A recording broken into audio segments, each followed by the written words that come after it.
Alhamdulillahi anga ala tanu ninga ala walinumano wallahi adin baningogo ala fani sirira anga ninga noroji auma ala fani sirira anga ninga kledi auma ngo ala fani sirira anga ninga onzo akalla tigela ngo ala fani sirira anga ninga gwabajo anguna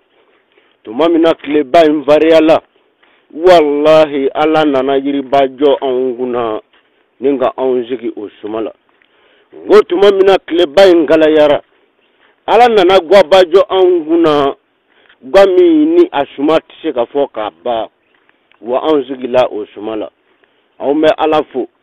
ninga ala barigada tumamina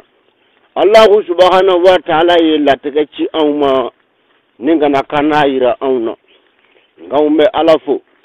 ka ala bargada wallahi ngotuma mina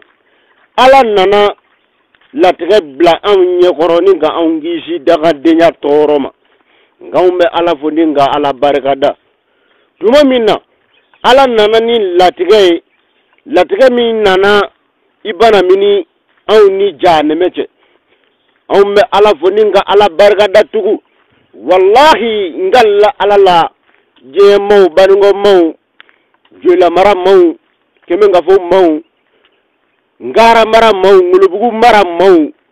au ta do ko latge nana ninga na do ani toro cewa menna mi vo adama dewni baningo kaw maliyo je fanda ani nani mimi mwami meje fangova ka klube ni ngarabuga mala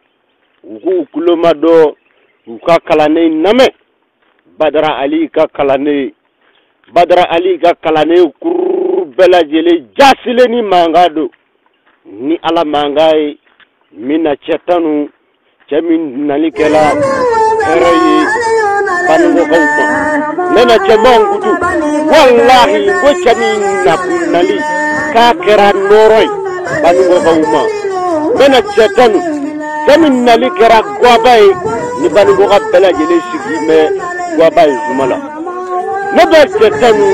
chamin zona alama ninga alamine atike flala ngoneba chetanu chamin nana jiegono ninga na inyesi Muhammadu ga dinati melima ninga ajira kunferi alama ninga akadema ya bela jele feri alama tabi na wi kabo akadema ya ula ninga kungo kolomine adama dewu yofe wala sa adama dewu ga bisi adama dewu ga taka ninga bodo balibu gelawma nebena chetanu wallahi qur'ana dume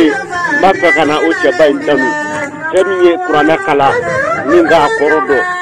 alu bedu ye cheba ningala wallahi na ya seda alu bedu sina yoro ni jogo ni dame mbaka kana kuma o cheba ina o cheba ni jonye o cheba ni muso bajo menni baga wa wuludi o cheba menni badramani ni wallahi ni yedina gatra do wele to min dogo alimami ali tomadu chefariya min dume ali la ngo benin karamokoina chefariya min dume karamogo ali la ngo benin jebaina wallahi maliyo baningo go farafina ani farajela alimami ali ye kaybarani hunani nu mela jelege kiraba muhammadu yofe ay jugu chori ni alaka qur'an hayawe ngaye jugu chori ni alaka mbamruwe tumamina ala kira mode nana balikono no Sheikh Serifu Suman Madani Haidara ala fana sono ninga ali todo ma wallahi abaka jugu chori koro abaka jugu chori klibi abaka jugu chori bani nga abaka jugu chori baba wallahi latge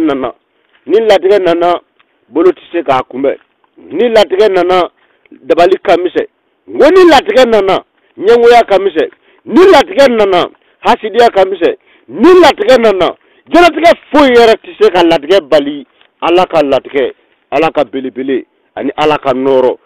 nana alaka belebele nana tuma mina alaka noro nana alaka belebele nana anayoro la noro nana anayoro la latge nana anayoro la ni belebele nduma na baningo wallahi baningo ko tunye dasa ko nyonga ni bele nduma na baningo ngo baningo ko tunye dasa ko nyonga furudu na wo furudu ulu madala bele ku malo ba bena jiye kono kengono gala wo kengono ka adama do ngono ninga adama do nyigena karaba atumo ulu kono wallahi ko latget nana chu umabele subuga wo maw sogodu ninga adama do ndo ninga adama do sake atumo ulu kono ko fent nana chi umabele subo mina ala yu cho for forila duguma kono safe wallahi ngo ala nana bahawa so norola ala nana badramani so norola ninga no ka dalilu e banungo ka tuma mina ni latga inana ubulila ninga dabaluge ubulila ninga subaya oge ngo ubulila kun ninga fedo ke noro ngoro wala sa nyigene ka karaba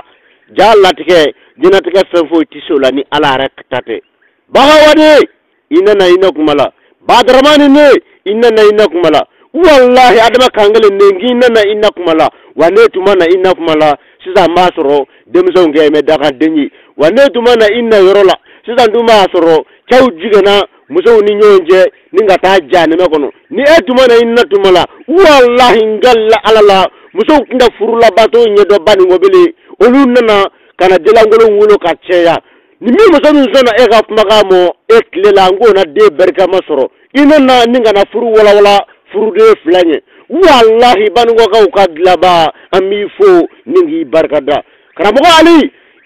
ifo da tamulo wallahi nauma efo aw mina ke fitiri wale to mina udumena ke daga denye inana kana masa ubonya yana ninga mbo daga denya siraka to mina udumena ke nzomawo jamana ngono wallahi nginana zoya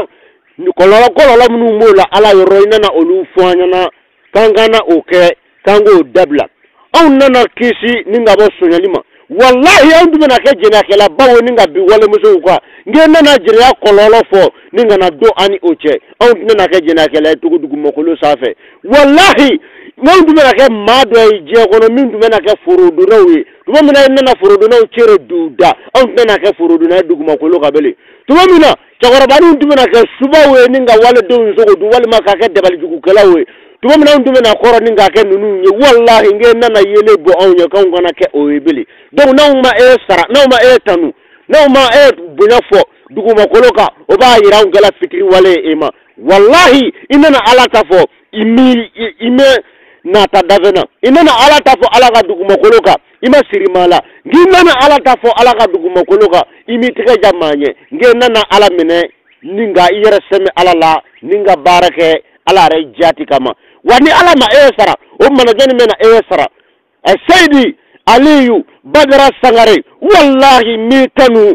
jogo numana iye feno awna awndi sega mi monebo yangala fena wa yangala dogola yangala bangla ninga nyugonya kanga barawge ninga jo anyerela wallahi Badara Ali Sangare nabi mangutu yani nga je laboche mi mangutu chebawunye mi mangutu duguma kologa sabu duguma kolo ndema tay duguma kolo ni ala tay wa mi mangutu duguma kolo nga yani nzadoche foyitise ko bali ni sayate ni farala ge yoro me etanu ngoni mana ge yoro me kuma ilay ni ala wele ge yoro me dwo kinye el Saidi Aliyu Badara Sangare ika kala ne jasile mangado bro togola wallahi boyami me nyoro ninga nyisima ala bodo wa do ba yodo Kamugali, kanu mi menna, ere kanu mi menna, wallahi.